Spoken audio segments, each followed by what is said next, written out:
The most recent tweet from the president-elect, he said the United States must greatly strengthen and expand its nuclear capability until such time as the world comes to its senses regarding nukes.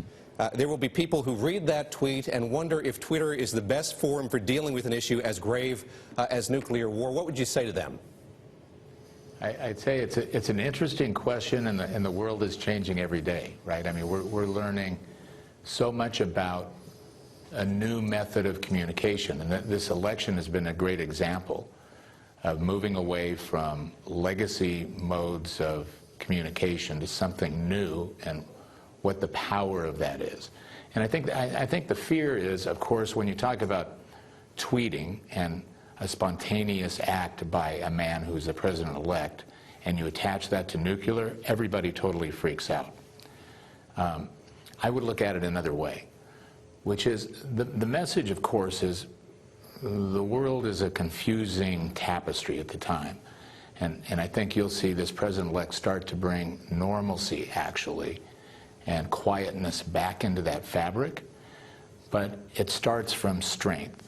And one of the perceptions is that over the last few years, even though everybody has valiantly tried, President Obama's done the best job that he can, 535 congressmen and senators have done the best job they can, but the truth is the prestige of American foreign policy has dwindled. And it's dwindled because of lack of reliability and certainty. When we draw lines, those lines seem to move and bend. So the nuclear situation is quite complicated, right? If you look at Iran, and Iran, which is a Shia-based country, is really Persia, and Persia dominated the free world for 2,500 years. So Iran looks and says, okay, so we have a nuclear capability in Pakistan, you have nuclear capability in North Korea, you have nuclear capability in Israel, and I, Persia, am a much more dominant player. I should have nuclear capability.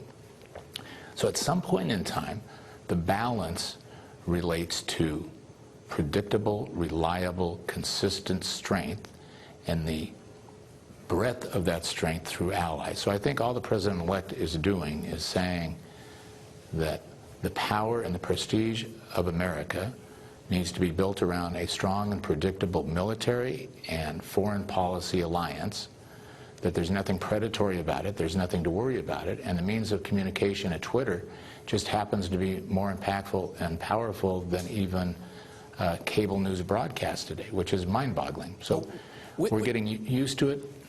You know, with respect there, you've introduced a lot of nuance there that you and I know is not something that we associate with Twitter. So I just wonder if you and others who are close with the president-elect are at all worried about the fact that when he tweets spontaneously, as you say, there is danger of the message being misunderstood, that too much is left to imagination, and obviously these are tweets that are being read by those who follow him. They're being quoted on cable news. They're being quoted in newspapers and media outlets around the world. There's a danger here of that message being misconstrued or misunderstood. Look, there's always a danger of every message being misunderstood, and you'd have to ask the president-elect that question. But look, my feeling about it is that you have a man in office who follows a policy of doing it now, which is very unusual. It's thematic presidencies of moving very slowly and very deliberately, and their thought is also followed by a bureaucracy that follows in line very slowly and very thoughtfully.